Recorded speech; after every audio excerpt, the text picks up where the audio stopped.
Hello everyone, thank you for joining the Fight with Teddy Atlas. I'm Teddy Atlas III, and I'm joined by International Boxing Hall of Famer, fresh off a trip from Riyadh, Saudi Arabia, my father, Teddy Atlas. How you doing, bud? Good, bud. I'm doing good. You're in the basement again. I'm sorry. Only because you're not in Vegas. As you said, we just got off a 14 and a half hour straight flight from Doha, because from Saudi Arabia we fly to Doha an hour, stay there a couple hours, and then we fly directly from Doha. Beautiful airport. All of those airports are beautiful, by the way. And then we come to JFK in New York, 14 and a half hours from Doha over there. But you go home tomorrow. I'm glad it was a great trip being with you. And, of course, you're here today, so you're in the basement again, instead of being at your place normally in Vegas. But it's a good basement. It's warm. It's you look good in it and everything. But you haven't been in the basement. You've been with me right there ringside watching all this action, all these fights. You have a new hat, and people can see it, the fight, and that's courtesy of Joe Campisi, one of the fans of the show, that was nice enough to have a couple of them made and sent to us. Good guy, as I said, a fan of the show, and just a fighter in his own right. So appreciate that. Appreciate all the love that's given to us, not only here, not only on the show and shown to us from you guys, but everywhere we go, especially the love given to my son. I appreciate it very much. We over there, people, I couldn't tell you how many people everywhere we went said they loved the show and love what my buddy's doing. So it's very appreciated. Never think that it's taken for granted. It never is. And of course, one other little difference today that I want to make sure I point out is we are filming on Monday. We've gone to where we're filming on Sundays the last couple of weeks. That's going to be the new approach. So we get everything up on Monday for you guys. But obviously coming back on Sunday night, arriving, close to midnight, we could not do a show on Sunday. But we'll be back to it next week. But this week, it's you'll be seeing us Tuesday. And today is Monday. Normally, we'll be back to, as I said, filming it on Sunday and getting it up for you on Monday, a day early. So, I want to, before I leave it over to you, I want to remind everybody that we're going to continue with our live streaming. We're trying to bring you guys as much content as possible, and as long as you want it. And how do we know if you want it? Well, the subscriber base continues to grow, and the views continue to grow, then we will take that as a we want it, Teddy and Teddy, and we will keep doing it. So you guys really are the ones who dictate what we do. You show us by your presence, by your support, that you're there, and you like what we're doing. We're going to do it, and we're going to continue doing it at as high a level as possible with as much passion as you deserve, as much passion as we have for the sport and care for the sport and the people who really, I made this statement actually to one of the many interviews that I did, and my son was with me while I was doing them, all tolerating the time I was taking instead of getting back to the hotel. Everywhere we went, whether it's all the events that we're there to go to, the weigh-in, the press conference, the outdoor workout a couple days before the fight, we do so many interviews. And one of the things I was saying in one of the interviews was that, the fans are, it's like a company. It's like if you had a corporation. The fans are the stockholders.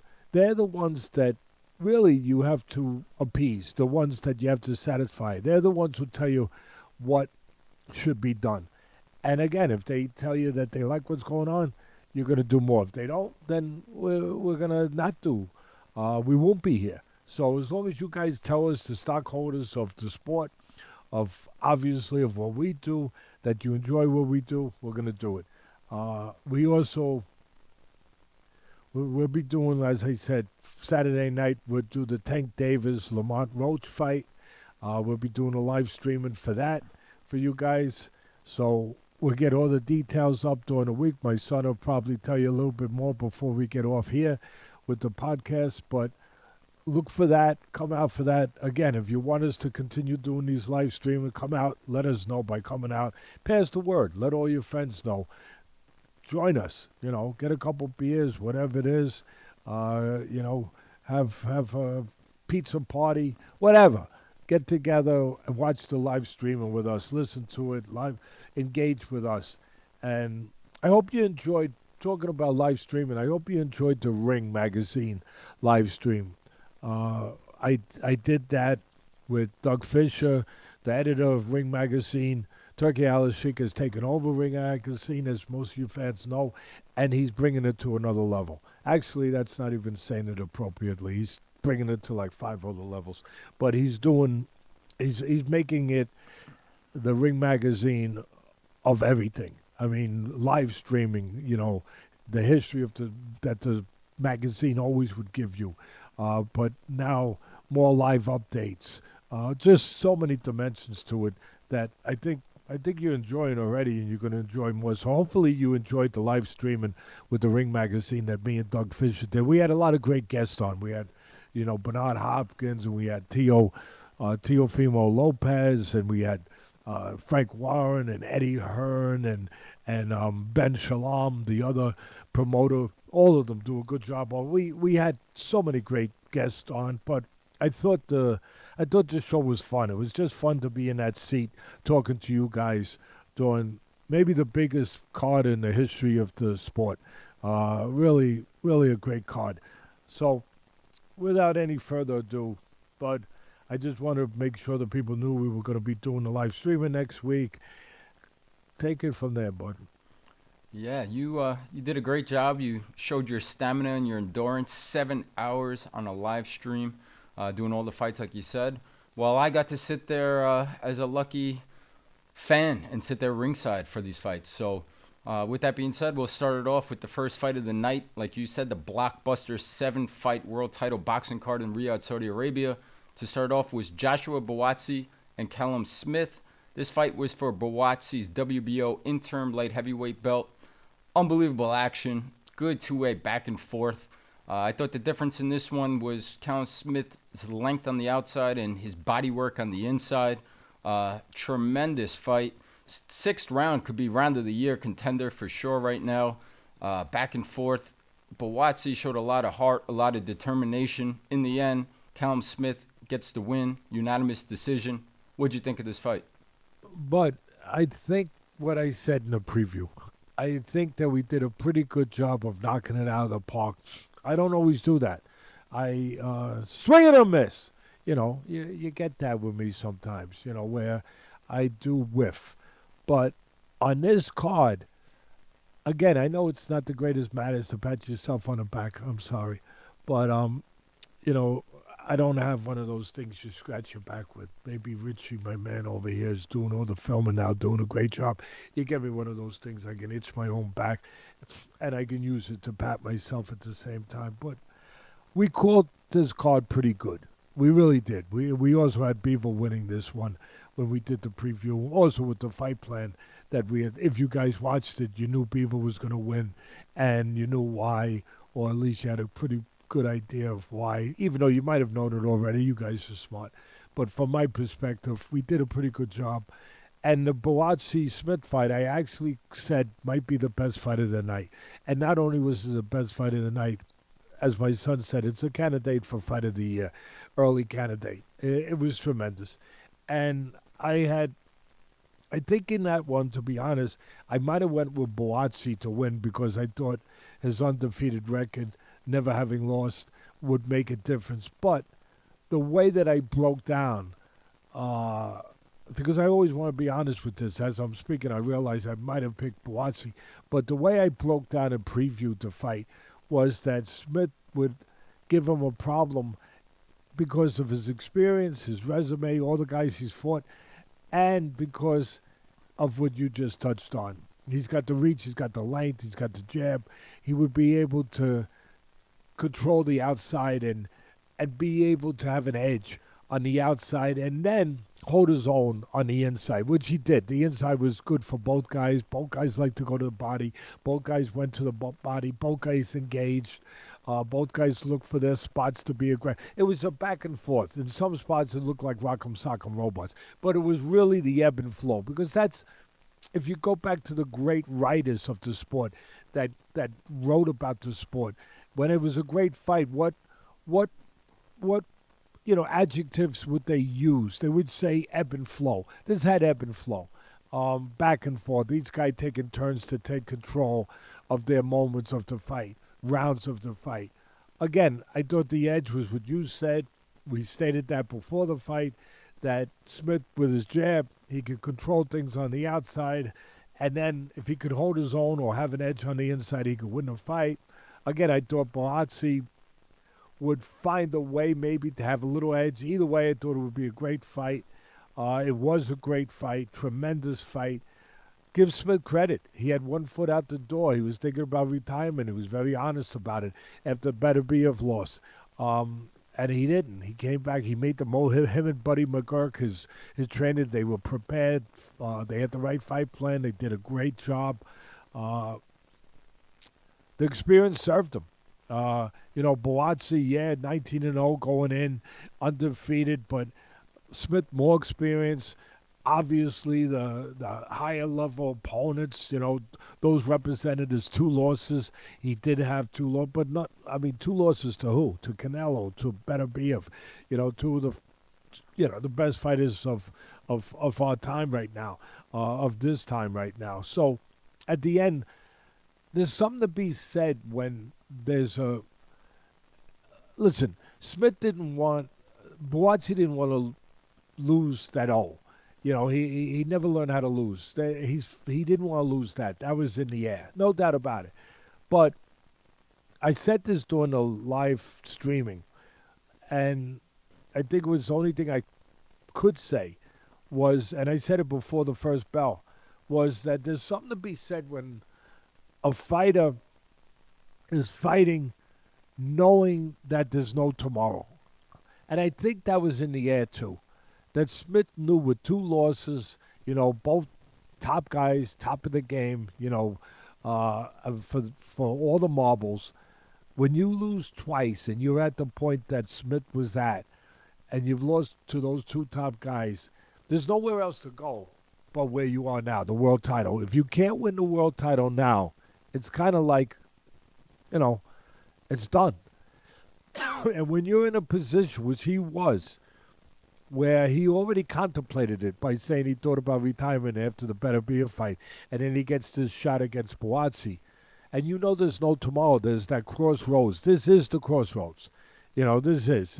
One road goes to the world title, continuing your career. The other road goes to, we did the best we could. We had a good career, and it's time to move on to something else. And he chose not to move on to something else. And that was in him. That was in the air. That was in his performance. You could feel it. Being there, live and doing what I was doing, and you being there, ringside, sitting with the great Ben Amana, the owner of Box Raw that we are involved with, and we're coming out with another shirt line with him, and that he's doing more and more and more stuff in the boxing world with the garments. Just a great product. You're sitting there with him. You're sitting there with Roberto Duran. You have to feel what I'm talking about. That it's back and forth. Where's that coming from? Well, we know where it's coming from. Buatsi. He doesn't want to give up his title. Where's it coming from? Smith, because he had to fight through certain spots where he got dinged, he got hurt, just like he hurt Buatsi. Where's that coming from? His warrior mentality, spirit, but also the urgency and the knowledge that, again, there's no tomorrow. This is it. And when there's no tomorrow and this is it, you just go a little further. You just, when you get to the point where you can't, and you think you might not be able to go anymore, or it's hard to go anymore, what do? You start scratching. You start clawing. You do anything to get a little further to that place, because you know that place is never going to be available again. That's the thing. You know it's never going to be available again. So anyway, at the end of the day, great fight. The difference was Smith just found a way to do a little bit more, control the outside, hang with him on the inside, and even beat him on the inside when he had to. Both went to the body well. Tremendous phone booth fight in the spots that they made it a phone booth fight. Everything that fans could want. Everything that fans... And I think they placed it at the right place in such a loaded card to get the fans off and the card off to a scintillating start. Yeah, that was the perfect spot for it. Smith now 31-2, WBO interim light heavyweight champion. And the judges got it right. Unanimous decision. I thought he won the fight. The 119-110 scorecard was a little too wide for me. Way too wide. Yeah, for sure. But we will see what's next for Callum Smith. Maybe it's David Benavidez. While Benavidez awaits the trilogy of Beterbiev and Bivol, we're hoping we'll see now. And we'll get into more of that later. And Buatsi if that fight happens, I wonder if it would happen in the UK because, again, I know I've said this I can never say it enough as far as the big British fans go. I know that. I can, but probably the Mexican, Irish, American, everyone else fans, Puerto Rican, they're probably sick of me saying this. But the UK fans, not that the others don't, but they come out. They come out. And as I say, when I die, I want to come back as Eddie Hearn and Frank Warren. I want, because you guys, the fans over there, are going to make me very, very wealthy. And because you do come out. I wonder if that fight, I think it would make sense as far as business-wise for it to be over in the UK, because of what I just said. Smith being so, loved over there, beloved as all the English fighters are by the fans over there. So I wonder where it would be. The geography of that would be interesting if it would have to be or make sense to be over there. But either way, that would be a good fight too. Yeah, that'd be a great fight, and you make good points about that. Benavidez is also a Las Vegas fighter, so could be Vegas. We'll see. Well, that's true. Very true. And Benavidez, one other thing. Benavidez also, you talked to him. You talked to him and his dad there while I was busy doing the live streaming for Ring Magazine. And they both said that they would love to come on the show, so look forward to that. I know, Bud, you're going to talk to them and try to work out a spot to come on the show for them that makes sense. Yeah, that's right. Two gentlemen. It was great to spend some time with them. I actually was watching the first fight, the Buatsi Callum Smith fight, alongside with them. So pretty cool experience. Two great guys. And, at some point we definitely will look forward to having David Benavidez and his father on the show. So, and with that being one said, other thing I want to say, full transparency, I always say, I think the fans, I hope they appreciate it, but and excuses at the same time. That's full transparency. We'll make an excuse. If there's spots where I don't do this perfectly the way my son would like me to do it perfectly every week, which I'm trying to, I'm going to blame jet lag. Does that sound good? Everyone uses it. Everywhere I go, I can't tell you, Richie, how many times, Richie, our great director here, cameraman, I can't tell you how many times over there in Saudi, how you doing? Good. And the writers and the people with the cameras, I got jet lag. Okay. All right. Well, okay. Well, after a 15-hour flight and different time zones, that is fair, but you're a fireman, so you will push through. And with that being said, let's go to the next one. Zhilei Zhang and Agit Kabayel. So this was for Agit Kabayel was the WBC #1 heavyweight coming into this fight. Zhang, 41 years old. Kabayel, to me, was super aggressive and outworked Zhang early on. Zhang did drop Kabayel in round 5, but Kabayel responded and recovered quickly. Came out roaring in the 6th. Was able to get the stoppage with some really good body work. One thing with Zhang in the past that's always seemed to come up now over these last few fights is his stamina and his endurance. It did seem like he was gassing pretty quickly in the fight. Agit stepped on it, was able to get the stoppage like I said. This is a guy that you nailed this fight. You've been very high on for quite some time on Agit Kabayel. Been saying to watch out for him for a few years now. This was his coming out party. If the last one versus Frank Sanchez wasn't, what'd you think of his performance? What do you think's next for him? Exactly what I'm being impolite. I'm going to take credit for once. Even a blind squirrel finds an acorn once in a while, but never forget that. So I'll take a little credit. You found a few this card. You found a few.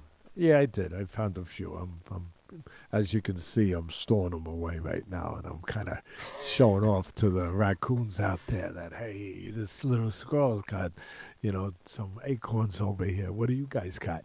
Well, you guys didn't get these acorns. I don't know what you're eating, but you ain't eating these. The rest of the people out there in the wild kingdom, and this is a wild kingdom of sorts. I felt what was going to happen happened. Again, it's easy to state these things as a commentator.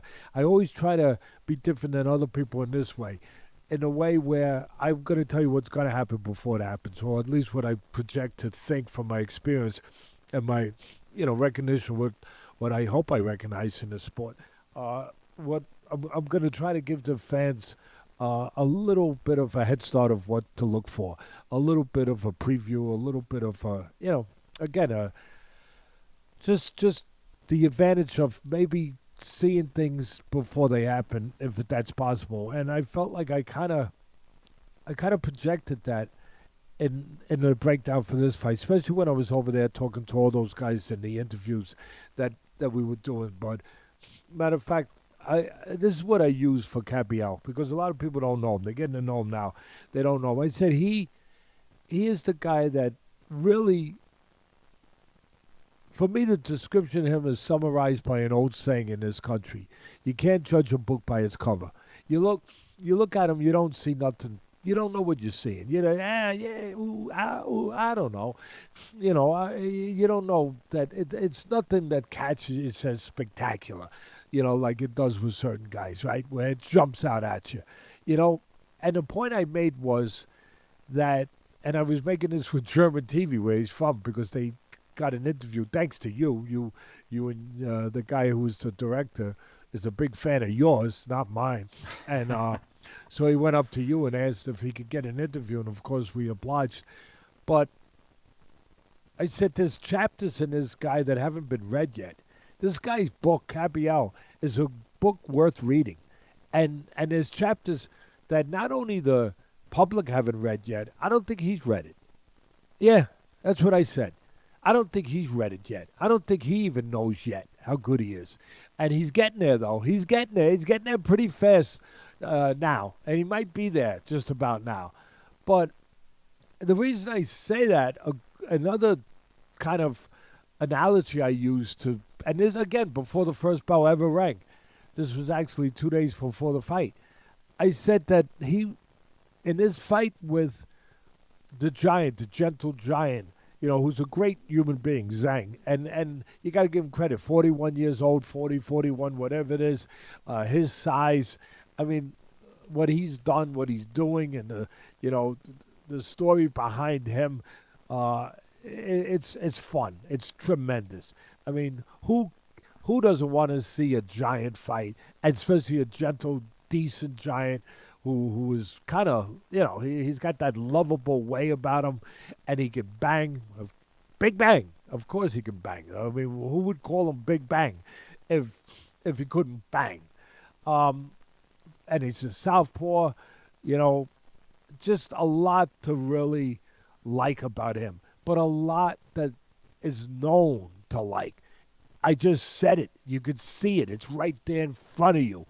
You see that he does get tired late. You see he is dangerous. You see that he is a jovial, good guy that you'd like to root for. You don't see, or to this point, you haven't seen what Kabayel really is. And now you're starting to see it. And the way I previewed that fight over there was, I said, it's going to be like one of my old sayings where you're watching a fight and it's reminiscent of a hot, hot, hot summer day in July where it rained a couple hours earlier and there's a little puddle on the asphalt. And you look at that puddle and that heat, Richie, and you leave for, say, 40 minutes, maybe even less. You come back, the puddle ain't there no more. What happened? The sun dried it up. It evaporated. And that's the analogy, that's the breakdown I was given to the German TV and to other people that were asking for this interview was, I think you're going to see that. I think you're going to see this giant Zhang get smaller. I think by the time you get halfway through the fight, he ain't going to be a giant anymore. He's going to be like that puddle. There's going to be less of him there because that's what Kabayel does. It's just what he does. He starts off by moving a little bit, showing dimension, which I thought made sense with the big man, keeping him off balance. If you got a big guy in front of you, move, get angles so you don't let the big man get set. He's got power, but he needs his feet under him to deliver that power, so you move. You keep him from getting that power, from setting himself. He did that. You use your jab. You use your speed. Your agility, your mobility that he doesn't have to the level that you have as a smaller man. But then, Kabayel's going to go inside. Yeah, he's going to go into the den. He's going to go into the lion's den. He's going to go what I used to say and still say. He's going to go into the eye of the storm. You can be comfortable. You can be warm in there. You can. You can get cold. I know it sounds crazy. You can be safe in the eye of the storm. He understands that. He actually got hit where there was a little space. He got hit because he didn't measure the distance for a moment where he was a little out all the way in. You can't be in no man's land, especially with a dangerous guy, a big dangerous guy with light. You got to be all the way in, all the way out. And he got all the way in. And what he wound up doing was just what I had projected for him to do and thought he would do. He got in and he started to evaporate the puddle. Bang into the body, going upstairs, up and down. Just, the old timers would say, chopping the tree. You kill the body, what happens? The head will follow. And man, that's exactly what happened. And my son said it right. It was a coming out party. I know he beat the undefeated Sanchez, but a lot of people didn't know what to make of that. They didn't know if Sanchez had been tested. We didn't know that. So what did he really do? But now he did it with a guy who had been tested, with a guy where we knew, as I said, we knew what he was doing, who he was doing it with. And now the whole world knows that Kabayel is serious. He's something to be dealt with, this guy. This unassuming book that doesn't have the most spectacular cover. Go read it. Go read it, guys. Go read it. I read it. It's a hell of a book. And I can't wait to get to the finish. Yeah, well said. And great analogy during the fight. I mean, you could see Zhang was shrinking. He didn't look as big once the fight was underway as he did before the fight. So congratulations to Kabayel, now the WBC interim heavyweight champion of the world. And we'll see what's next. Usyk Dubois sounds like that may be next. Maybe versus Parker. I don't know. But whoever it is, I'm excited to watch him. And don't it make sense, Bud? I am too, Bud. But don't it make sense that you got a big guy, right? Everyone says, stay outside, move, he did some of that. Then he went inside, he evaporated the guy. Okay. But don't it make sense? You got a big guy with longer arms, right?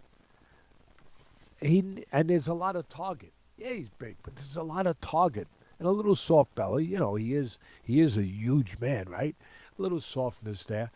And again, a lot of target. Doesn't it make sense if you're the shorter guy and you're strong? And by the way, Kabayel is bigger than people think. He is thick. He is thick. Oh, my goodness. He is all muscle. I mean, he is thick. He is just, I don't even want to say muscle, not muscle in a way of Arnold Schwarzenegger. Just thick. And, thick bone, big bone, and strong. doesn't it make sense if that's your dimensions to go inside? Your arms are shorter too, right? Yes. Doesn't it make sense to go inside where you can throw shorter punches, bang to the body, that big target, where the bigger man, where a lot of people would naturally think, oh no, Teddy, I got to stay away from the bigger guy. He's dangerous. But when you're inside, the bigger man needs room to punch. He needs room to use those longer arms, to get leverage, to get space. Kabayel instinctively, intelligently knows that, yeah, it makes sense. I have an edge on the inside. And that's exactly what he did. And those are the intangibles. Those are the dynamics. Those are the ingredients, the talents, that why I touted this guy for the last 2 years, or year and a half, whatever. Because I think I saw those things. Anyway, that's it. You did, and outweighed by over 50 pounds, and wasn't an issue whatsoever for him. So before we move on to the next fight, I just want to take a quick pause to give a thank you to today's sponsor, Athletic Greens, the all-in-one daily drink to support better health and peak performance. These guys spent 10 years with top nutritionists and doctors to create this formula. It's made from 75 whole food sourced ingredients, has vitamins, minerals, prebiotics, probiotics, and antioxidants. Simply visit athleticgreens.com/atlas to claim the special offer of 10 free travel packs with your first purchase. Again, that's athleticgreens.com/atlas. All right, so with that being said, bud, we'll move on to the next fight. And another great fight we had for the WBC Interim Super Welterweight Championship, Vergil Ortiz and Israil Madrimov. I thought starting off this fight, Madrimov was probably winning the early rounds for me. Just boxing, movement, and the movement was giving him a lot of trouble. The awkwardness, and it took some time for Ortiz to figure it out. And then he made adjustments. And about the sixth round or so, I thought he did a better job of using his jab, working on the way in, cutting off the ring, and vicious body work. And he started to break down Madrimov. In the end, won a close decision. What'd you make of this fight? What'd you think of Vergil Ortiz's performance? Well, I knew it was Vergil Ortiz when he did some vicious body work, because that's his calling card. He don't need a name tag. He don't need he goes into a room, but he don't need, sometimes you're in a room in a big gathering, big event. Not everyone knows everyone, so they put name tags on you. Vergil Ortiz just goes over and hits you in the body. Oh, Vergil, how you doing? You know what I mean? Oh, hey, Vergil. Even if you never met him before. Boom. Oh, hey, Vergil, that's you. That's number one. But the other thing I want to say is this. I'm making no excuse. I love Vergil Ortiz. I love him as a person. I love everything I see about him and his style. It's fun to watch, obviously. And his adjustment in the last two fights that he showed, he's the whole package. And by the way, I think I got this one right too. Madrimov started off where he had success early on, and then it deteriorated. And I'm going to get into it specifically, but it deteriorated with pressure, steady pressure, smart pressure, the jab, controlling the outside with Vergil, showing other parts of his game, not just his body attack, showing that he's more of a complete fighter. He has other skills, that he's athletic, showing all those things to a guy that we know showed us with the Crawford fight how good he is and how special he can be.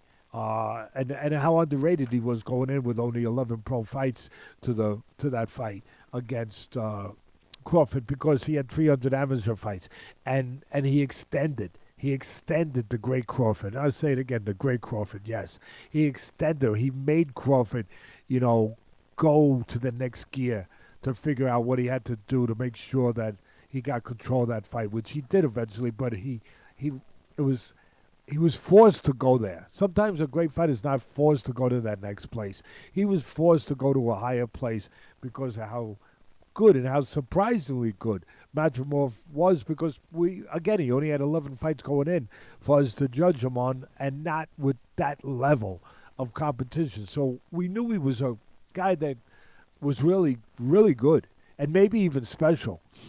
And then he because of what Ortiz did, he deteriorated a little bit, and he didn't stand his ground as much. I know he uses his legs. I know he's awkward. He controls range. He likes to fight on the outside. He could be a herky-jerky, awkward guy, unorthodox, very tricky with all that. But he moved a lot more than I expect him to. Now, a lot of people can say, and rightfully so, that Ortiz with the steady pressure, cutting the ring down, using the jab to stabilize things on the outside, eventually closing the gaps, going to the body, forced him to do that. He came out, no excuses. But I like to put everything out there. I always said to my son, I want to be the x-ray machine of boxing on this podcast. I want to be the CAT scan. I want to try to get everything. I want to be the MRI. I want to try to get everything out there. He did say, we don't know if there's validity to it, but he don't seem like a guy that just makes excuses. He did say that he didn't feel good. The doctor had suggested that he didn't take this fight, but Madrimov took the fight. I'm just doing my job. I'm putting out everything that I think needs to be put out there. He did put that out there, that Madrimov's like. Now, look, it could be an excuse. It could be that. I'm just saying that I give full credit to Ortiz, but I wonder if he was a little off. Just a little off, that he moved more than I expected. Again, maybe it was the body punching of Ortiz. All that. That's enough, Ted. Boom. But, no, it's not enough. I got to mention it because it did seem to me like Madrimov was a little out of, I don't know if the word is out of how he usually, what I would have expected from the way he behaved and performed from a physical standpoint. I just didn't expect him to move quite as much. Was he forced to move to survive because he didn't feel good? A little tiny bit because he didn't think he could engage, or it just made sense for him to do that because of what Ortiz? Maybe a little bit of both. Maybe none of the latter. It was just all Ortiz, and it probably was. But I had to say that because on top of that, we had two fights that fell out because guys did get sick. Schofield first, that we don't know exactly what happened except that he was sick. He was in the hospital. And then, of course, Dubois pulled out because he got sick. So it does make me have to mention it, that, it begs to say, hey, Teddy, you got to pay attention to the possibility of validity with it. So I had to mention that. Thank goodness he didn't pull out, because then you would have lost, you would have lost almost half of the card. You lost two of the fights, and it was still a great card, great fights. Everybody was happy, special, tremendous. But you still did lose two of the fights, and it could have been a third. So as far as having put that out there, Ortiz did what I picked him to win, but he did what I had talked about before the fight. That he's more than just a seek and destroy, get you out of there body catcher. Mike McCollum, the great body catcher, middleweight champ from years ago, was known as the body snatcher. Vergil Ortiz could be the body snatcher. Sequel to Mike McCollum, body snatcher number 2. That's what he does, and that's why you love him. He goes, he puts pressure on, he fights with passion, he fights with confidence, he fights like a warrior, and he bangs you out to the body. After he went the distance for the first thing, which I think was the best thing that could have happened to him to get prepared for this level, this next level, and the level he's at now, he showed something else. He showed himself something else. I can depend on myself. I can do more than bang a guy out. If I don't bang a guy out, I can get off the floor, which he showed in his fight before this. I could get off the floor against Bohocek, right? It was Bohocek. Twice. He got off the floor twice against Bohocek, who you got to love Bohocek. He's just a punching machine. He just keeps coming forward, and never you talk about an engine. I don't know if it's diesel, if it's gas, if it's electric. I don't know what it is. Or solar. All I know is that guy never stops. So Ortiz fights him. and he gets a little taste of his own medicine. Bohocek's going to the body. Bohocek's not letting him press him only. He's pressing him. And what does he do?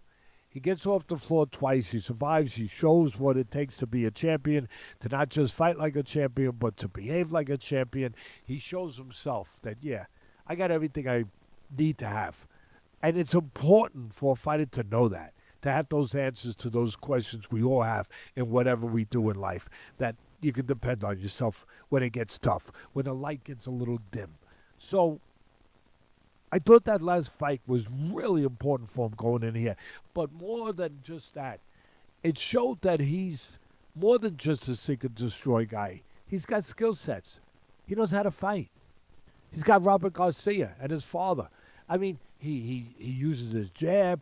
He's got a good jab. He's athletic. He knows how to fight.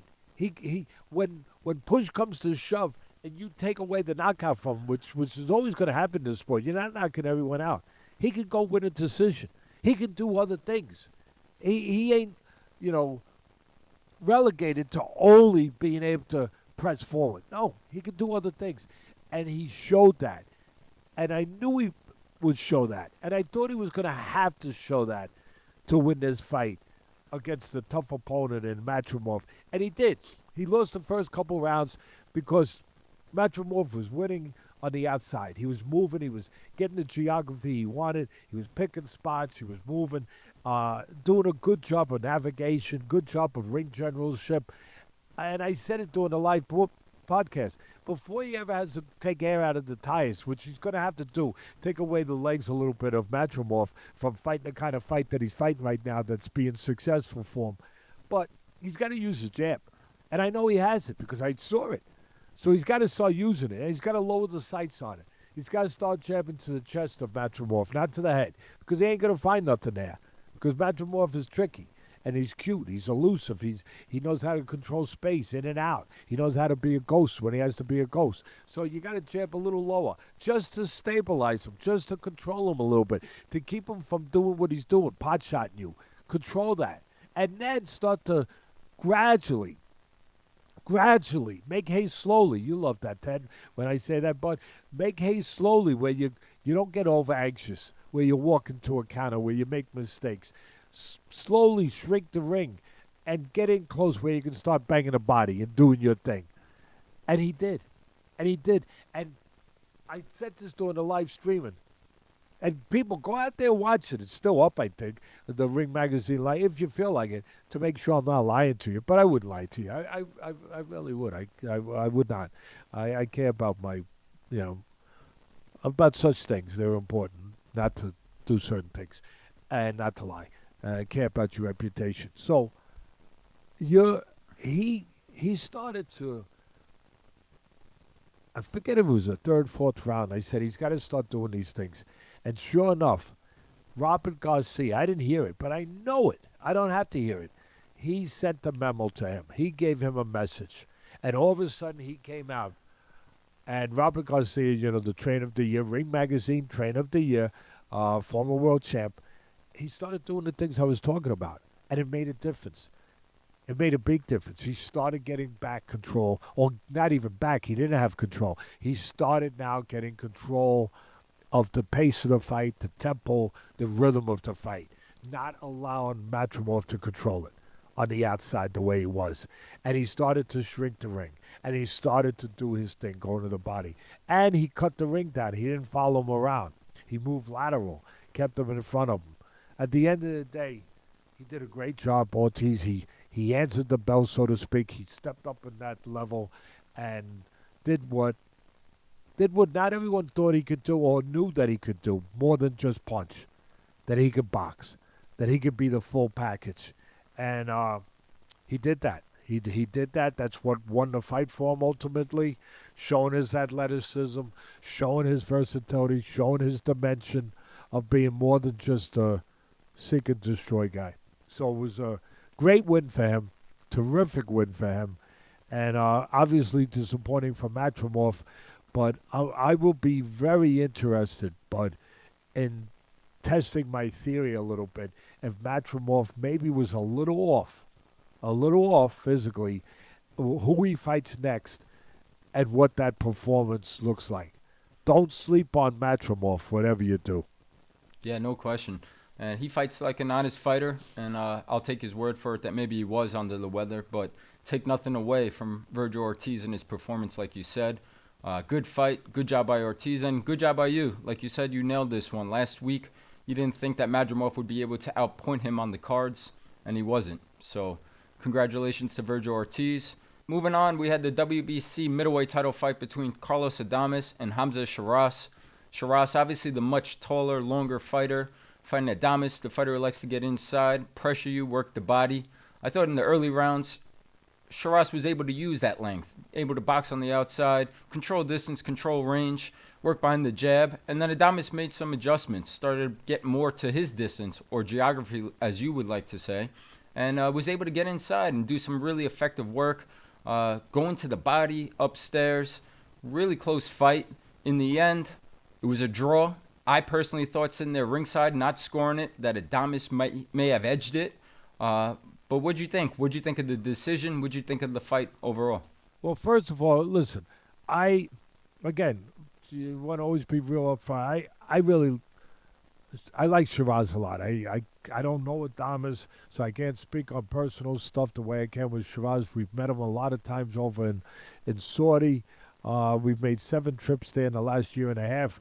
And we've known Sheeraz for a while now, for the last year and a half, him and his people.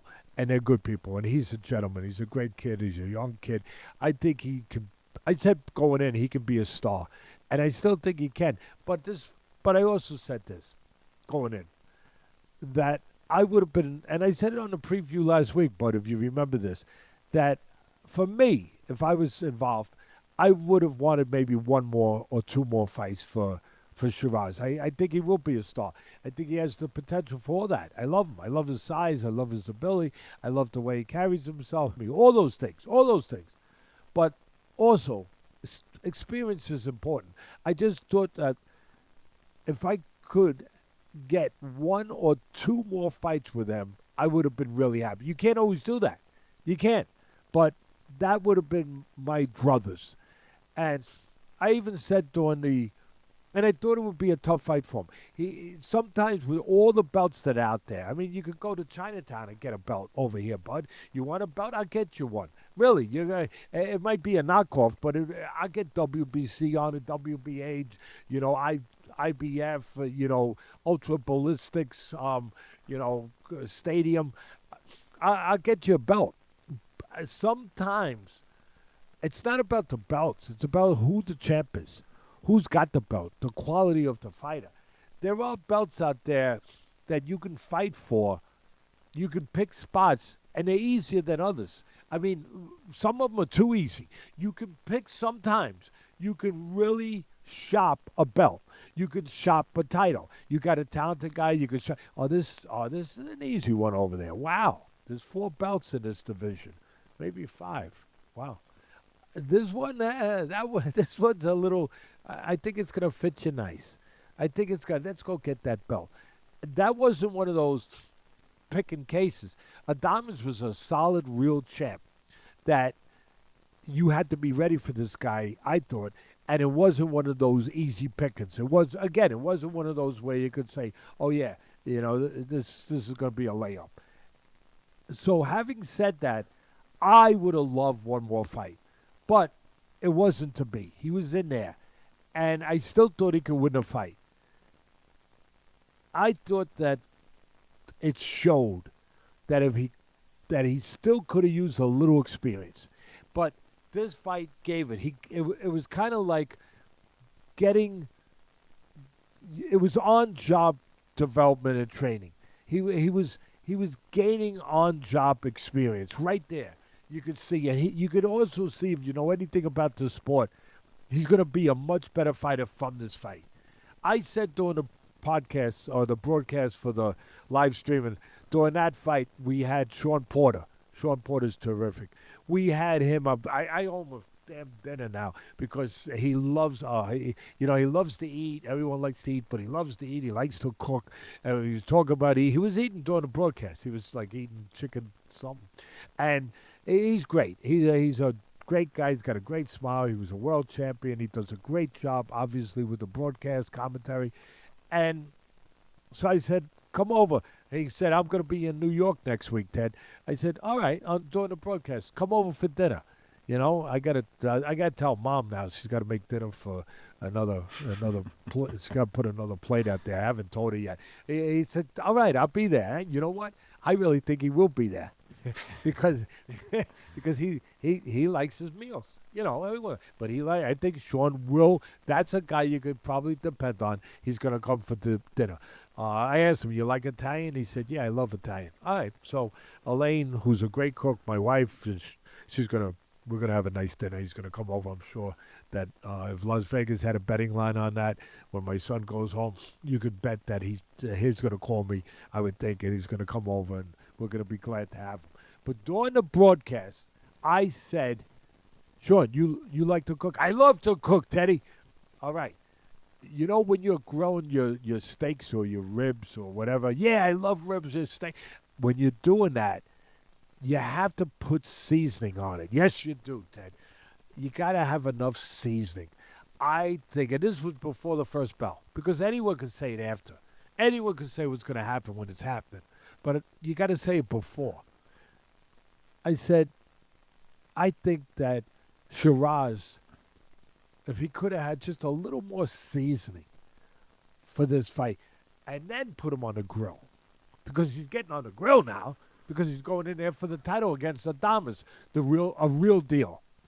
So a little more seasoning, I would have felt just a little bit better. And I think it showed that Sheeraz just needed a little more seasoning. Having said that, I had him winning the fight. And I know I had it very close.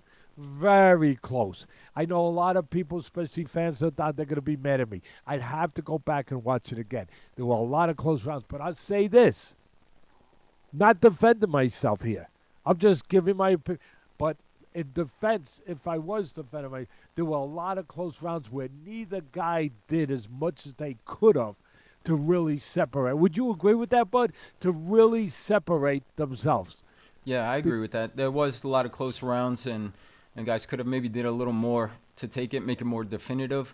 Like I said earlier, I thought Adamas pulled it out. Me watching it ringside, I would love to go back and watch it again. But just sitting there listening to the scorecards, 118, 110 Adamas, that's too wide. Too wide, and where I felt the fight was playing out, from what I saw, was that it was all about geography. One of the things I love about Sheeraz, he knows how to fight tall. He's tall as hell. But it's one thing to have those physical gifts, those God-given gifts, those birth-given gifts by your parents to be tall and to be long. But another thing to know how to use them. He knows how to use them. He knows how to fight tall, to stand on the outside, control that geography. And Adamas knows how to get in and take that away. So it was a very interesting style fight for me, for everyone, I think. And Sheeraz did fight tall. He didn't do enough of it. He didn't do enough punches. I mean, real simple. He didn't move his hands enough.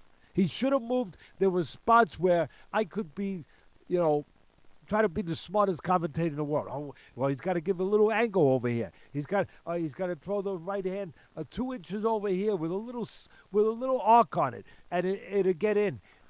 But it wasn't even a matter of having to go there and be that cute. It was a matter of he could move his hands more. When he was on the outside in the right geography, but he could have just moved his hands more. Now, I know when you move your hands more, there's a chance you could get hit. But if you do it right and responsibly, within the codes and the realm of the sweet science, the way that you're taught to do it, you can do it and have to do it and get away with it. And I think he's going to improve in that. He's going to have to. But I think that the seasoning will make him better ready for the grill the next time. Now, having said that, Teddy, how do you have him winning the fight? You're crazy. You're this. You're being, you're taking his side because you like him. No. I thought that they took turns sharing the geography, controlling the geography they each needed to use their skill sets to have an edge. Adames got in, as you said, went to the body. He got close. He moved his head. I thought he could have used the jab a little more on the outside to get in, but he did a good job. He didn't reach. He didn't leave himself open to counter punches. He's a good, solid fighter, Adames, and a champion. And still a champion. A draw. He didn't lose his title. He worked his way in there. He brought his feet. He didn't get top heavy, and he was able to go down to the body, go upstairs. He didn't do enough of it either. I thought there was spots where he got inside and he didn't stay there. And he should have done more. He wound up going back out. Where now you're giving the edge to the taller man, Sheeraz. I thought that Sheeraz could have done more on the outside, moving his hands. I thought that Adames, when he got inside, I used to say when I was doing all the commentating for ESPN, you get inside, and you need to get inside to win a fight, well, you know what? You better make hay while the sun is shining. When you're in there, you better freaking do something. And you better do as much of it as you can because you don't know if you're going to get in there again. I thought Adames could have done more when he got in. I thought Sheeraz could have done more on the outside. I gave Sheeraz a slight. I thought he was winning early. There wasn't a lot to separate them anyway.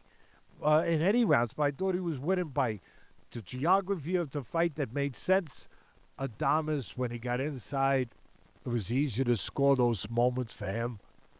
And when Sheeraz was on the outside, it was, you knew he had an edge, but there wasn't during either one of those times for either guy as much done with those advantages, whether it was inside or the outside for Sheeraz, as much as should have been done for them to really make it, for me, easier to say, yeah, this guy won. This guy came up short. I gave, early on, I gave Sheeraz the edge by having control. I don't know if you could even say anyone had control, but being on the outside, being able to have the geography he needed to be the most effective possible on the outside. So I thought he won some of those rounds. I thought that Adames made his adjustments. He started being more aggressive. He moved his head. He brought his legs. He closed the gap. He got inside. He won those rounds. And then it went back and forth a little bit down the stretch. I'd have to watch it again to give a real clear report to the fans, to the stockbrokers, as I said earlier. But I had Sheeraz slightly. I didn't keep my scorecard, so I don't remember. But I think I had Sheeraz. I had him slightly ahead. At the end of the day, a draw was fine because for the fans out there that are going to say Adames got robbed, I'll leave it with this. He didn't get robbed in the way that you're saying because he's still the champ. He left there, people, he got robbed. If he got robbed, Sheeraz would have had his hand raised and he wouldn't have the title no more, Adames. Adames is still the champ. Now we'll see if there's a rematch. You would think that it's probably going to move. But I saw a little bit of where people say, he got robbed. Well, he's still the champ, fellas. So I don't know how you make that argument that he got robbed if he's still the champ. At the end of the day, you're going to probably see it again. I believe Sheeraz will benefit just from the seasoning, the experience of this fight, knowing that he can depend on himself, knowing he can be better, knowing he can be comfortable in this air. He went to a higher place. He never breathed that air before. Knowing that I could breathe this air and I can be okay. The air of being in the ring with a world champ. So, again, I know this is being repetitive, but both guys will have things to work on from their trainers on the chalkboard afterwards when they go back to the gym. Sheeraz to move his hands more on the outside, and Adames like, look at this. You wanted you didn't want to draw even though you still got your title. Well, then when you got inside, you should have stayed there. you should have did more. At the end of the day, I thought both guys did what they had to do to make the fight a fight where you could argue for either guys. Yeah, they both could have did more, and it seems like we will get the rematch and see who does more next time around. I think some of the fans were commenting a lot on Turki El-Shalik walking over to the corner of Hamzah Sheeraz, drawing the fight and saying to him, "You're down, you're losing on the cards." But anyway, we did get a draw, and hopefully we'll get to see it back again. That being said, we'll move on to the next bout. That was WBC lightweight champion Shakur Stevenson versus late replacement Josh Padley. Now, Padley worked his electrician job on Tuesday before getting the call to fill in for Floyd Schofield on short notice and flew into Riyadh, Saudi Arabia on Wednesday.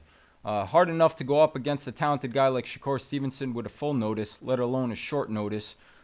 Take nothing away from Padley. Game lasted 9 rounds. A lot of heart. He tried. He showed grit. He was determined. But in the end, Shakur Stevenson did what he was supposed to do and showed that he was levels above him. Gets a stoppage in the 9th round after dropping Padley 3 times at Padley's corner, thrown in the towel. What'd you think of Shakur Stevenson's performance?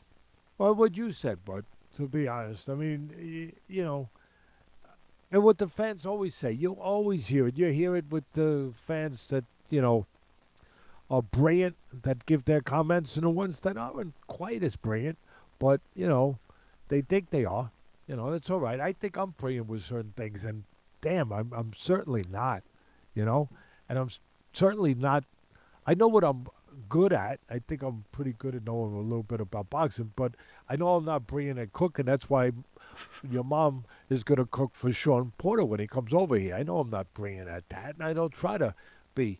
But some of the fans, when they're putting comments in it, when I do see them, which is not too often, they say a common thing that they say. There's levels to this. I love that when they say, Tony, there's levels to this. Yeah, there are. Yeah, fellas, there are levels to this, yes. And that couldn't be more evident and obvious than in this fight. There's levels to this stuff and everything that we do in life. There's levels. There's levels to guys in the courtroom, as lawyers, to people do what you do as a scout in the NFL and as a director of scouting, to people that are teachers in the classroom, to whatever it is, to trainers in boxing. There's, 100%. There's levels, and it showed.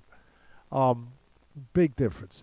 But Padley, to his credit, as you said, undefeated kid coming in, he took the fight on quick notice, gritty kid, game kid, gave it his all.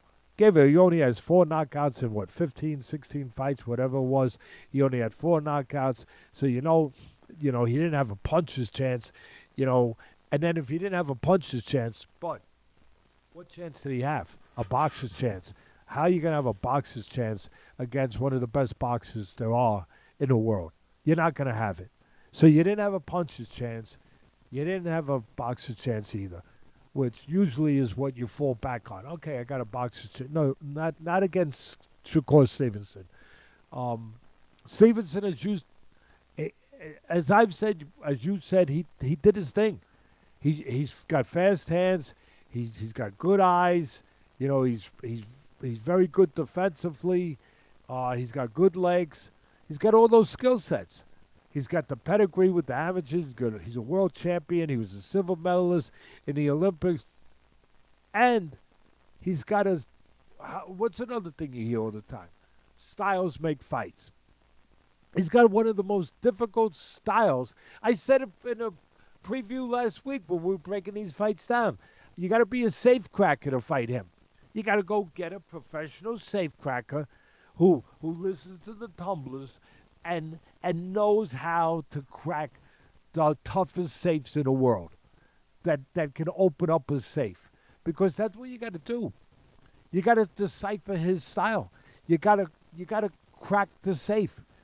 And it's hard to crack open the safe with a guy as talented as I just laid out and with the style that makes him that tricky, that difficult a combination to crack open.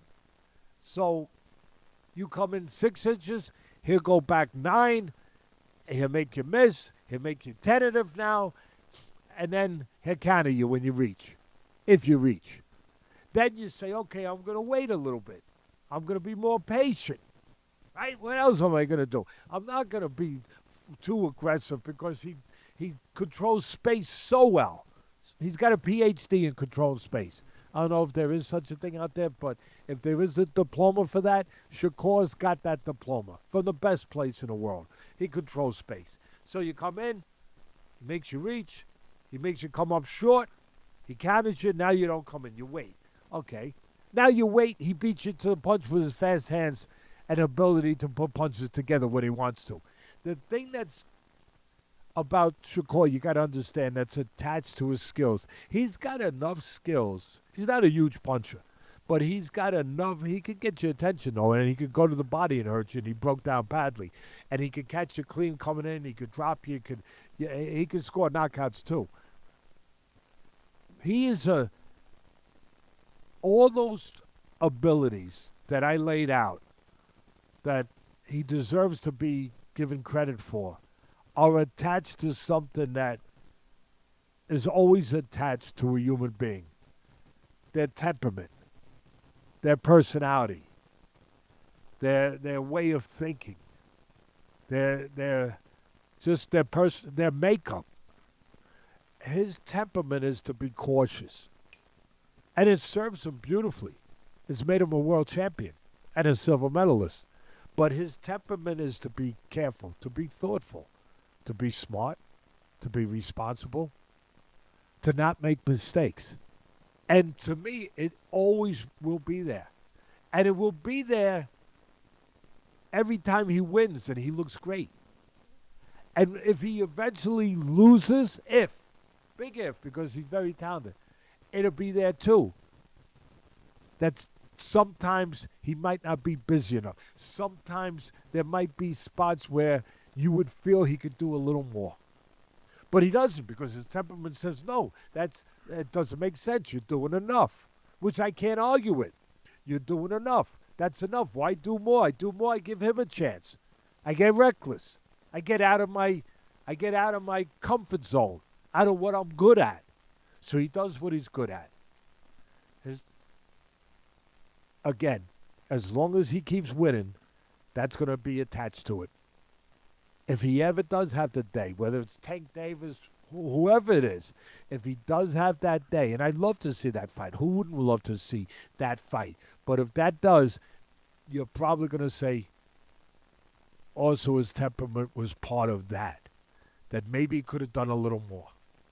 Maybe he got outpointed because he didn't throw those extra punches that you feel he could have thrown. And it's always going to be that way. And people that, I kind of laugh because they don't understand the business enough. They say, oh, he's not exciting, he's boring, he's this, he's that, he should be doing more. They don't understand that he lives in that environment since he's a kid. That works for him. He understands that if he did a little bit more, he might be the one getting counted instead of doing the countering. It works for him. He believes in it. We see it. How could you argue with it? He doesn't care if you say, oh, he could be more exciting. All he cares about is that he wins, that he does enough to win in that approach, in that style. That's what makes him Shakur Stevenson. That's what makes him a world champion. And, again, you could probably argue some guys that they're too aggressive. Oh, he gets hit too much. Okay. Yeah, you're right. He's too aggressive. He gets hit too much. He should mix in more defense. So you could always argue, you could out-hustle him. Yeah, it's possible. But you better be pretty damn good to do it.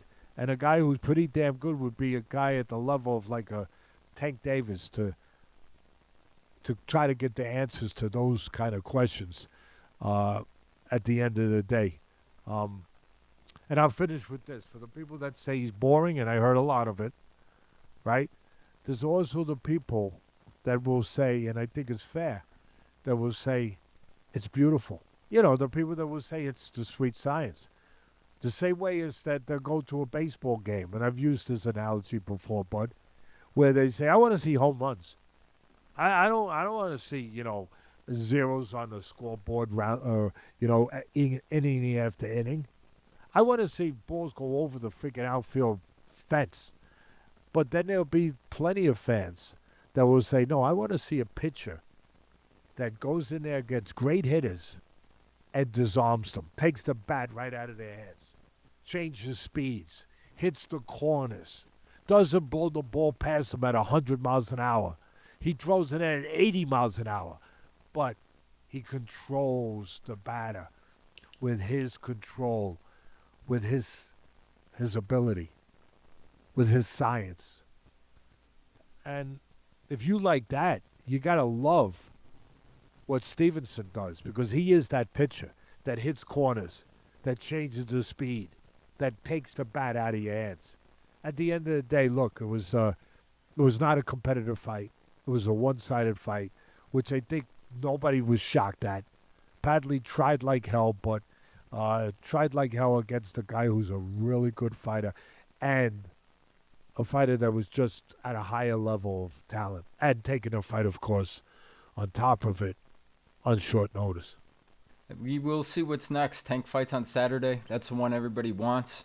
Maybe it's Zepeda if he has the rematch potentially coming up for his farmer, but we will see. And congratulations to Shakur. Hope Floyd Schofield's feeling all right, and credit again to Padley for giving it his all and stepping in on short notice. With that being said, we'll move on to the next one. It was a WBO heavyweight championship fight, interim championship fight between Joseph Parker and the late sub, Martin Bakole. You want to talk about wild. So Bakole gets the call on 48 hours notice that Daniel Dubois is ill and will not be able to fight. He agrees to the fight, flies from Congo 14 hours, and lands at almost 3 a.m. in Riyadh the day of the fight. And it didn't last long for him. Credit to him for taking the fight, and credit to Parker for agreeing to take on this dangerous fight. Joseph Parker willing and able to fight anyone and everyone. He has fought everybody now. He took care of business and took care of business quickly. Dropped a big right hand on the top of head of Bakole in the second round. Scored the knockout. What'd you think of this one? Yeah, I tell you, I got to be consistent again, because I thought there was, and I still think it. I'm not going to go back on it, but so people could get a shot to say, you know, maybe oh yeah, Teddy, maybe you were wrong. I thought when he filled in, I knew it was late notice. I knew the guy wouldn't be in top shape, but I knew that Bakole could punch. And I thought that it was the kind of situation where it was easy to point at the advantage of Parker. A couple months in training camp, getting ready, full training camp, you know, ability to be 100%, which he was. And a guy coming in, as you just said, Bud, you know, not only short notice, but talk about geography. Mattering? Geography mattered here. He came from the Congo. I mean, it took him 2 days to get there. I mean, by the time he got there, he was exhausted. It was rough. And he was 315 pounds, right? You know, he had never been over 300 pounds in his career. He was 315, all of that. But what do we know? We always know that a guy who has power is not made, it is born. I always say that. We know when a guy has power, he could get up in the middle of the night and he still could freaking put your lights out. I mean, you got power, you got power. Yeah, George Foreman showed even when you get old, 45, he beat my guy, Michael Moore, he beat us because of power. You know, power can make up for a lot of things. It can make up for conditioning. It can make up for speed. It can make up for age. It can make up for a lot of things. So I thought going in, and again, I could even put myself to take a little hit for this. I said, yeah, it's easy to see the advantages of Parker. Full camp, everything else, in top shape. Bakole coming, from somewhere far away, last second, heavy.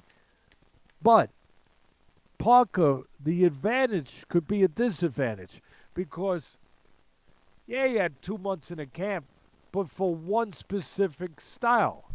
and one specific fighter named Daniel Dubois. Now, on, 38 hours notice, whatever the heck it was, he's got to fight a guy that he didn't prepare for, a different style, completely, out of nowhere, where the guy who didn't have time, but he still has the power, can come in. He didn't prepare.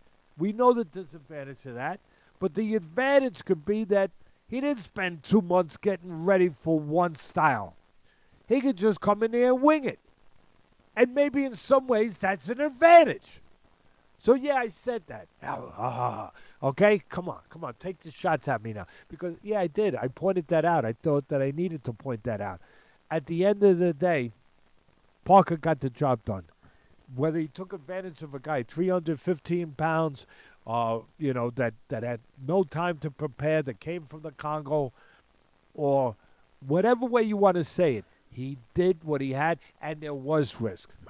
I know at the end of the day it didn't look like it because of the final results, but there was risk. There was a moment there, Bud, I'm doing and again, you could go watch it, it's still up, the Ring Magazine live stream. I'm doing the live stream, and as I'm doing the commentary on it, I think Eddie Hearn might have been in with us during that fight.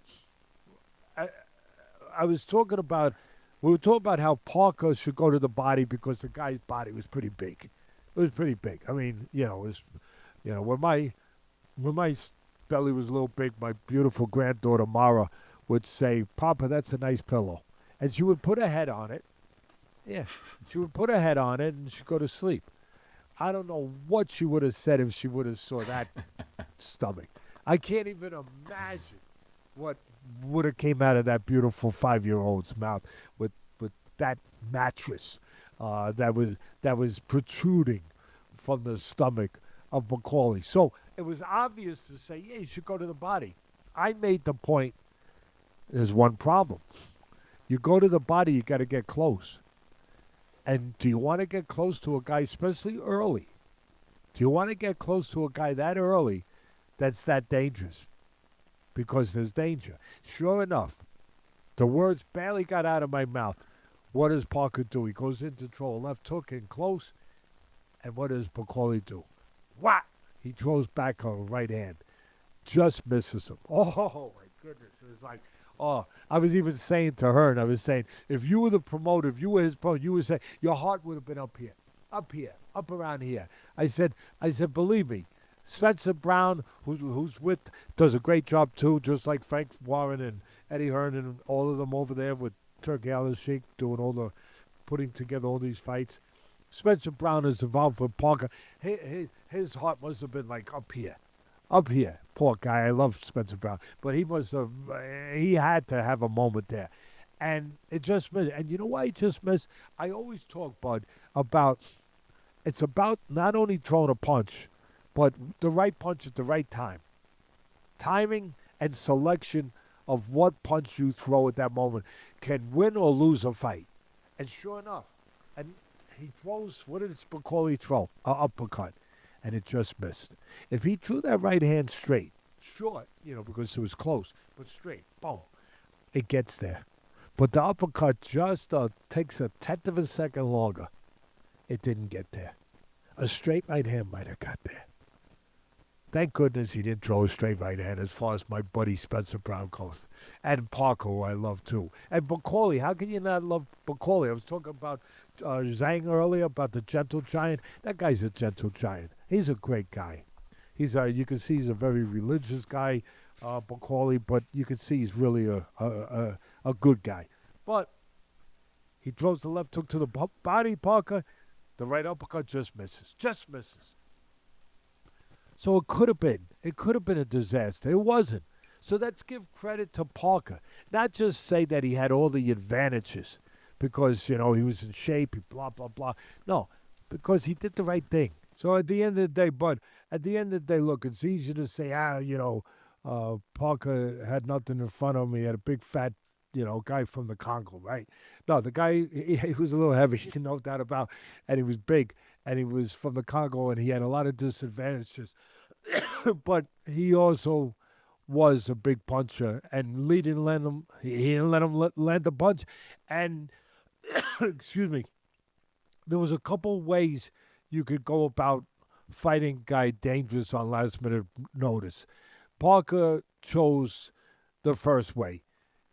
Cus D'Amato used to tell me, my mentor, you got a dangerous guy there, get rid of him because he's going to be dangerous all night. Get him the hell out of there. Get rid of him. But that can be dangerous, getting rid of him. Or you can let him spend whatever petrol he has, stay on the outside, use your jab, move a little bit for a few rounds, and let him really just do his job. Just let it happen for you by wearing him out, letting him miss a little bit, keep him off balance, stay away from the power. And whatever little bit of gasoline he's got in the tank, let him go empty and then get rid of him. Parker, to his credit, and to Andy Lee, his trainer's credit, they chose the first way. Go get rid of the guy. They didn't play games. They could have boxed more. They could have done that, which in some ways some people would have said might have been smarter. Box, they go in and out, move to the side, keep the big guy off balance. Let him just start having his tongue hang out, and then he's not dangerous, and then finish him off. Who knows what that would have looked like. But instead, they went into the lion's den, and they didn't get eaten by the lion. And the little bit of a thing that he did that I don't know a lot of people have appreciation for this, but when he knocked him out with that right hand, forget about the fact. Get it out of your head. Please. I'm not trying to defend Parker. I'm trying to do my job and put out what's out there to be put out there in the right way that every fighter should get credit for. He didn't just get rid of a guy out of shape. He got rid of a dangerous guy that he went in and he drew the right hand from Bakole. And as he drew the right hand, he knew Bakole would lean in to throw it. And as Bakole drew and become available, as Bakole threw the right hand, Parker slipped to his left a little bit, avoided the right hand, bam, spontaneously timed him with a right hand on top of the head that discombobulates you. When you get hit on top of the head, you lose your legs. You get this, it's a terrible place to get hit. And he knocked him out. So I'm going to give credit to Parker for taking that risk. Yeah, I know it was against a guy not in shape. I know. A guy that flew in from the Congo the same day of the fight. I know all of that. But he could still punch. Parker did it the right way. He went in there. He slipped to his left. He drew the right hand. He made the right hand miss. He landed it. Him and Andy Lee, I give them credit. They had to come up with a different approach at last minute, just the way that Bakole had to deal with coming in at the last minute. They had to deal with something in a different way at the last minute.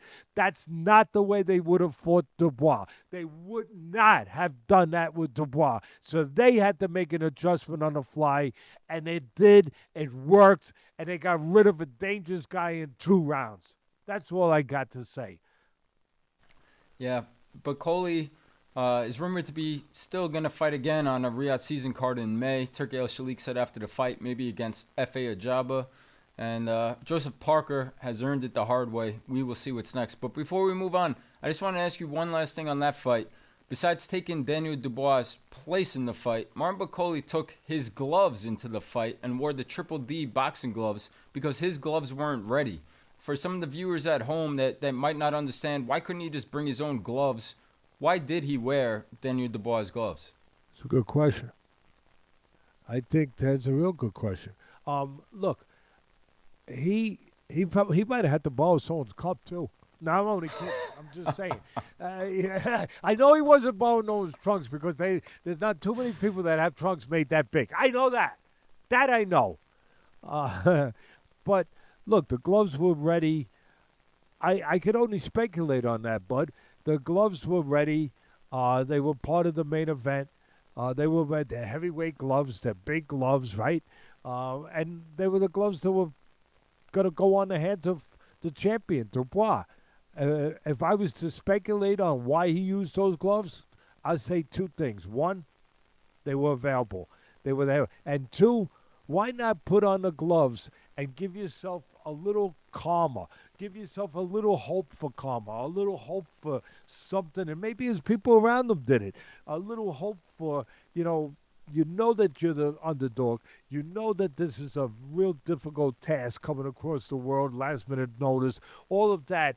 Why not give him a little bit extra boost of something to say, here, you're going to wear the gloves of the guy who's heavyweight champ, and then at the end of the day, these gloves were supposed to be on the hands of Dubois, the heavyweight champ.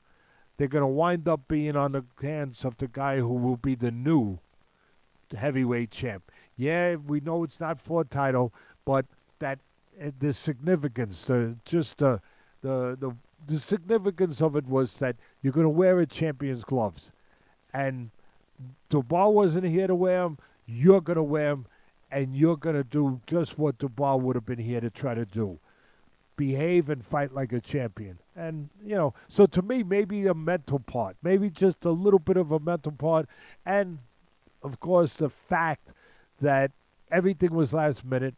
You want to have special gloves that fit the occasion, that were made special. And the only ones that they had, they couldn't make them a pair special that fit the occasion with that design for obviously for Bakole, so you give him those gloves. That's the only thing I can think of at the end of the day. But obviously it didn't matter what gloves he was wearing. He wasn't able to land one of those big shots. And that's what was most important for him, is he just had to land something. And he wasn't. And again, give Parker credit. Yeah, it was only 2 rounds. But he made sure that he did not get caught. And he got rid of him quickly. He took a risk. He went in there. He went in the lion's den, and he wound up getting the win. That's right. Credit again to Joseph Parker. And now we'll move on to the main event, the Undisputed Light Heavyweight Championship of the World. Artur Beterbiev defending his belts against Dmitry Bivol. The pressure and power of Beterbiev versus the movement and combination punch of Bivol. I thought sitting there ringside, the first 2 rounds was all Bivol, the way he was boxing, the way he was moving. I thought the 3rd round was a really close round. And then about rounds 4 through 7, I thought Beterbiev was starting to take over with his power, with the pressure, moving forward, starting to get the best of Bivol. And then an adjustment, and Bivol went back to boxing the way he was in those first few rounds. Really started to put together some beautiful combinations, right hand to the body, bringing it up top, and went on to, in my opinion, win. Well, he did win a majority decision by the judges, but I thought it went to the right guy. I want to see, did you think the decision was right, and what'd you think of the fight? Listen, the first time, in the first fight, I picked Bivol to win. I was wrong. This fight, I picked Bivol to win. I was right. And I'll tell you why I picked him. And I said it for the whole the boxing, anyone out there to hear. I thought that the reason Beterbiev won, and I felt surely won the first fight, he won the championship rounds. And that was one of the distinct differences in this fight. And to your point, that Bivol won the early rounds, which he did the first fight too. And then Beterbiev came on later in the middle rounds, which he did the first time too. And then one big difference. Bivol didn't let him win the championship or any of the late rounds. He didn't let him. I felt for sure that Bivol was going to make sure of one thing going into this rematch. But he wasn't going to lose the championship rounds. He might lose the fight. He might lose it. He wasn't going to lose because of that. He's a proud guy. He's an experienced guy. He's a former world champion. Now he's a champ again. He's got, good people around him, smart people around him. He's been around, like he's got the amateur pedigree just like Beterbiev does. He was not gonna get beat because he couldn't finish better than Beterbiev. That was not gonna happen. And you know what, bud? It didn't happen. He made sure that would not be the failing point of this second try for the title. I thought going in that when I was doing my prediction of this fight, we did the fight plan, I predicted Bivol would win. But when I was doing all the interviews and the preview for this fight, I thought there was a couple things that could be different for both guys. I thought Beterbiev maybe could be better, maybe, because he had more time for his knee to be rehabilitated and to have a full proper training where maybe he was a little off, maybe, even though he won the first time, so you'd never know it. But he had knee surgery the first fight, and there was speculation on how close that was to the fight. Did he have full time to do all his cardio stuff, everything that he would have liked to have done on a fully repaired knee? This time he will have that time. That didn't make a difference. I thought maybe it makes a difference. I thought there was one other thing before I move on to Bivol. I thought that Father Time might knock on the door. I don't know if he did. I'm taking nothing away from Bivol, but I don't know if he did. He's 40. What is he, 40 now or 41? He's 40 now. Turned 40 in January. And he made a point to start faster in this point, and it did seem like the tank was a little lower towards the later rounds in this fight. I don't know. Listen, Father Time gets us all. I don't care who you are, even the boogeyman. Father Time eventually knocks on that door. So I don't know if that was part. I'm not. Okay, I said what I had to say. I thought the main difference was, I always talk about this business. I've been in 50 years is this. Yeah, you got to have physical abilities. You got to be taught right. You got to, you have to have talent. All of that. But you have to be together mentally. 75% of it is being together mentally. And it's easy to give credit to Beterbiev because of his style, how strong he is mentally. You don't need Teddy Atlas to tell you that. What's not as easy to notice, to give credit to sometimes, and I said this in the first fight, that's why I thought Bivol could win the fight, is how together Bivol is, how tough he is mentally in that area too. Again, because of the style, because of the approach, the attitude, everything about Beterbiev, we know how together he is, how consistent, how constant he is mentally. But Bivol, sometimes you can say, oh, he's a talented guy. He's a guy of X's and O's guys. He's a counterpunch. He's a guy who uses he's a cutie. And he doesn't get credit for also being a tough, determined guy mentally. He is every bit of that, just like Beterbiev. And that gets lost because of his style, because of the way he approaches his business versus the way Beterbiev approaches it. That's number one. Number two, as much as Bivol was a world champion in the first fight, Bud, he was a terrific amateur. He was undefeated. All of that. He thought he could win. He was sure he would win. He was confident. He was all of those things. It was still the first time he was going in there for a unification fight against a guy we know as the Boogeyman. He had never been in, I don't care about all that stuff. He had never been in there. What's his name from John Wick? What's his name? Come on, Rich. If you're going to be with me, you got to be a movie guy. You got to be Babaluka! The Boogeyman. I think that's his name. It's close. That's what they called him in John Wick. John Wick was Babaluka. We called him Baba Yaga. The Boogeyman? Beterbiev was Babaluka. And until you're in there with Babaluka, I love it. Until you're in there with the Boogeyman, you don't know if you can live in there with the Boogeyman. You don't know if you can come out alive with your soul still in your chest after you've been in there with the Boogeyman. And that's what that first fight did for Bivol. It gave him answers to questions we all need. Can I depend on myself, in this case with the Boogeyman, at that level? And he found out, yeah, I could. And I even think I could be better than I was. And I even know that I will be better, and I have to. But that, for me, made the difference in this fight. He was still going to do the same thing.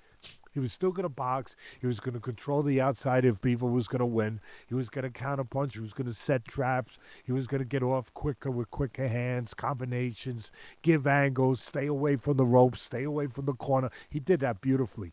His ring presence, his understanding of his environment, Bud. I know you appreciated that. You always talk about that on the football field when you're looking for guys that they know the moment. They know They know the situation. They understand their environment. He understood his environment, Bivol. He knew when it was getting closer to the corner. What did he do? Slip under a punch and turn. Get right out of that corner before he got trapped. Right away. I got Richie shadowboxing over here. I can't believe it. He's doing this. Richie's getting into it. All of that was going to be like it was the first fight. But the most important thing, that was going to make the difference, he knew that he could go in there with the boogeyman and he could be okay. He could handle what he had to handle. Having the answer to that question, for me, was the whole thing. It was the whole thing. Because like I said, everything else, the blueprint was going to be basically the same.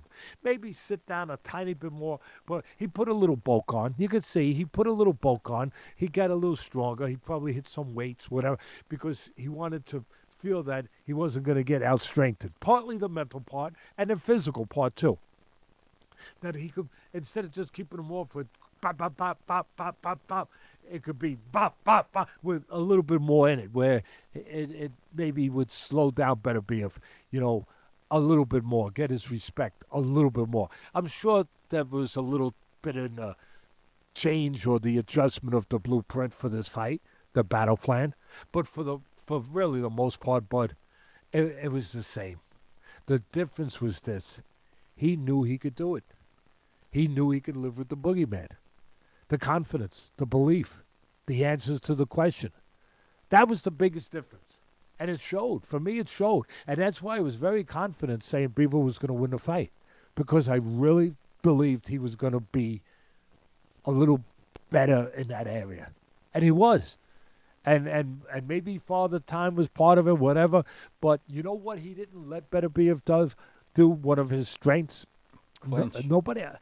He didn't let him. He didn't let him get inside and set up shop. He didn't let him set up shop. He knew that he had a clock in his head, Bivol. I get over, and then I got to get out just before he could get close enough to do what he does. Go to the body, take air out of my tires, and take gasoline out of my tank for later in the fight. He had plenty of gas left.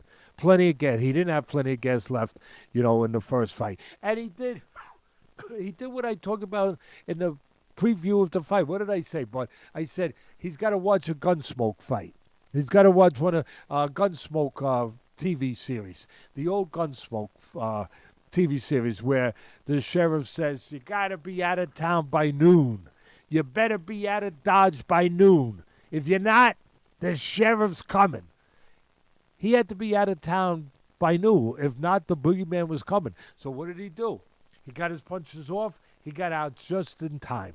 Just in time. He didn't stay there just at one punch too many. And he did that the first fight. In the 7th round, I made that point. In the 7th round, he was winning the round. He was winning the fight. He had control of the tempo, the theme of the fight, the rhythm of the fight. And there was one spot, it looks like he's dominating the round in the 7th. And the momentum's going his way. And in the middle of throwing, instead of throwing 4 and getting out of dodge, he threw one more, the 5th, and bang, he got timed by Beterbiev. Because Beterbiev is more than just a seek and destroy big puncher. He's smart too. He's got boxing skills too. He does other things. He will jab. He will close the gaps without reaching. He will time you. And he got timed in that 7th round. And it changed everything. Around that, he was winning Bivol. It went right down the toilet. Right down the toilet. And the momentum went down the toilet with it. That wasn't going to happen this time. He got out of dodge just in time. Magnificent. Boxing 101. Sweet science. Whatever you want to call it. Magnificent job by Bivol. And Beterbiev, one of the things he does so well that he depends on, kind of like what you would say in your sport. Yeah, you get a running back going downhill. Yeah, you used to say to me, Bud, this guy, when he gets going downhill, man, he is a load. He likes to run downhill. Well, Beterbiev likes to run downhill. He likes to get distance where he can get you going straight back, which sometimes boxers make a mistake. They go straight back. They don't break it off to the sides. He loves to put pressure on you, own you, control you, get you to go straight back, and then he walks right in with you, just walks in with you, in stride, pop, Nothing fancy. Cylinders. Just pistons. As you go back and as he backs you up. He didn't get to do that. That's his greatest forte. He didn't get to do that. Because Bivol didn't give him the environment, the landscape to do that. You know what I'm saying, bud? He didn't let him do that, bud. Yeah, absolutely. He was a masterful technician. He never got one of those spots. Really, he tried, but where he could just get the guy on that straight trajectory going back and go with him and just keep him defensive, take his offense away, keep him defensive, and at the same time be able to eventually get to him. And control that part of the round. He wasn't able to control parts of the round that way, where even if he don't get to him, even if he don't hurt him, he still wins the round. He couldn't do that, Beterbiev. He couldn't do that because of three things.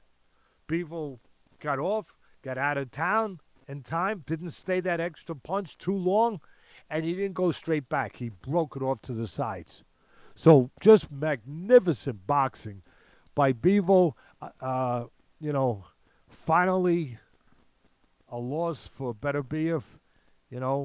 Sooner or later, people stay around long enough, sooner or later that usually is a good chance that's going to happen. Not always, but a good chance. Didn't happen to Mayweather, didn't happen to Rocky Marciano, didn't happen to a few great fighters, but here's a great fighter, Beterbiev, that it did happen with, but it happened with another great fighter.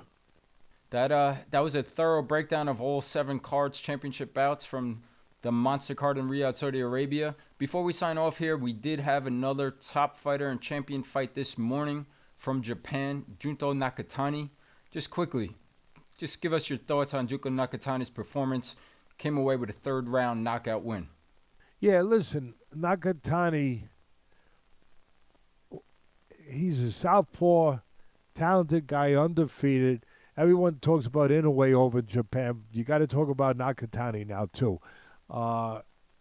What he did was a little, I'm not saying he hasn't shown he could do this in the past, but what he did a little differently here, and I was very impressed. First of all, he fought a guy 28-0 going in, undefeated fighter who could fight and who came to fight, or who came prepared to fight. He was moving to his left away from the southpaw power. He was keeping his left foot outside Nakatani's lead right foot. All the proper things you got to do with a southpaw. He was ready. And he was giving Nakatani trouble for 2 rounds. He was able to close the gaps. He was able to do some good stuff in spots. He wasn't being controlled on the outside. He was fighting a good fight. And then he got destroyed in the 3rd round. And the reason he got destroyed was Nakatani is a guy who makes really most of his living on the outside, bud, where he controls range, he makes you take chances, he counters real, he's a good puncher, he's technically solid, he makes you take chances, he counters you, he doesn't let you get close. He makes you go through a bad neighborhood and then he mugs you. That's what Nakatani does. That's when he's at his best. This time, in the 3rd round, because he had been having trouble, because he wasn't in control on the outside the way he wanted to, what did he do? He went inside. He took the fight. He went inside.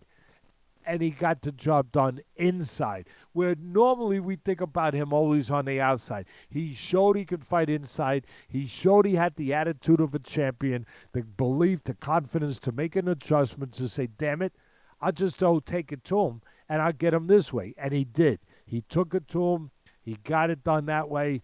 Beautiful body work, body and head. He showed me those dimensions of inside and out. I was very impressed. A lot of people are going to say, oh, he just demolished the guy that he was supposed to demolish. No, he demolished a 28-0 guy who he was having trouble with the first 2 rounds. He made a change. He went and got the guy, and he showed he could go get a guy as well as beat a guy on the outside. I'll leave it with this. It's getting closer and closer to a showdown with the other great champion from Japan, who I think there's 3 top fighters pound for pound. I think it's Usyk, Inoue, and Crawford. Crawford and Inoue, you could put one number 2, one number 3. It doesn't matter. They're the same, right? Usyk deserves the first spot because of what he's done in this sport with the unifying the heavyweight titles, everything else. But those other guys are right there. It's getting closer and closer to a showdown with Inoue and Nakatani. If anybody other than Father Time later on, it's still going to be a few years before he shows up with Inoue. If anyone could upset the apple cart, I think it would be Nakatani. I don't think Inoue and his people should. I'm not saying they shouldn't fight him at the right time, but that's the kind of fight you don't jump, because that could upset the apple cart. He's that good. I'm not saying he beats Inoue. I ain't going against Inoue, but I'm saying that that's a big risk. You got me really excited talking about the potential of the Inoue fight. Obviously, Nakatani's still at 118 pounds. Inoue, the king, at 122 pounds. So, yeah, maybe you're right, and maybe that's what we see next. Before we sign off here, just real quickly, you touched on it earlier. We are going to do a live stream on Saturday night for Tank Davis versus Lamont Roach. That's March 1st. Just quick thoughts, preview before that one. Yeah, look, I think I like Tank Davis. What can I tell you? Lamont Roach, I've interviewed him in the past. I got to know him a little bit. He's a great kid. I like the way he's only got one loss. I like the way that he boxes. He's versatile. He could do a lot of things. He could go get you. He's got the attitude of a fighter. He's not a huge puncher. Obviously, Tank Davis is the puncher in this, but Roach can go get you, but he can box. I think he's better served. He's got long arms, good length. He's better served. He's got a good boxing IQ, fundamentally solid. He's better served to box on the outside with the always dangerous Tank Davis. Box, see if he can get it done. Angles, pot shot, be disciplined enough to do that all night long. I think he should stay away from trying to go on the inside, which, again, he's got the attitude of a real fighter, which you love. And I wouldn't be shocked if Roach said, oh, no, I'm going to go inside sometimes. I don't know that would be the best choice. He knows how to do it if he wants to. At the end of the day, all of what I said, Bud, it's one thing that really makes the day. It's not because Tank Davis is just undefeated. It's not because Tank Davis is just a great puncher. He's just a full package. He's really, really the full. I don't make him pound for pound up there. He's up there in the top 5 pound for pound. I don't put him there because he's a puncher. I put him there because he is a complete darn fighter. He can go get you. He can fight in the trenches. He can go to the body, the head. He can use his legs when he has to. He can set traps. He can counterpunch. He can be patient and controlled, slowly shrinking the ring on you when he has to, not getting ahead of himself, and he can punch like heck. When you got all of those things going for you, Boogeyman 2. Do I dare say that? I don't know. Yeah, I look forward to it. Again, Saturday night, please join us on the YouTube channel. Teddy will be commentating live stream for the Tank Davis-Lamont Roach fight. And just a reminder, which you started off saying at the top of the episode, next week we will be back to airing on Monday, not on Tuesday. So if you got anything else to say before we sign off, bud? Tilt your head forward. I want to see that hat. I like that hat that Mr. Joe Campisi. Joe, one of the fans out there, thanks for making my... Well, I mean, you don't have to go far to... my son always looks good, but thanks for helping make him look good again with that nice hat with the fight. And listen, thank you for giving us a reason to do this. Again, you're the stockholders and everything in boxing. You want us doing this? Keep doing what you're doing. Come, watch, subscribe, go to the live streaming. As long as you're there, we're going to be there. And we appreciate you. We never take you for granted. And I appreciate you, bud, coming out there. That's a long way to go, to be away from your son, your best friend in the whole world. I know I used to be your best friend. I'm like right there. I know I'm still right there. But you got I'm kind of like what I talk about with Inoue and and Crawford. You know, where I say it's 1 and 1A, right? 1 and 1A. I know it's my buddy, your buddy, Teddy the Fourth, 1. I'm 1A. I'm right there. Thank you for taking time away from number 1 and coming to Saudi with me on all these trips and just making the trip that much more worthwhile. That's all. I just want to say that. I need to thank my wife, Lana, for being understanding and allowing me to take these trips, but I feel funny with you thanking me. I should be thanking you. I'm lucky and blessed to be able to take part in these trips and to be able to experience this and have these memories with you. So thank you. Thank you, Joe. I love the hat. And thank you all the fans or viewers for tuning in today, and we'll see you guys next week.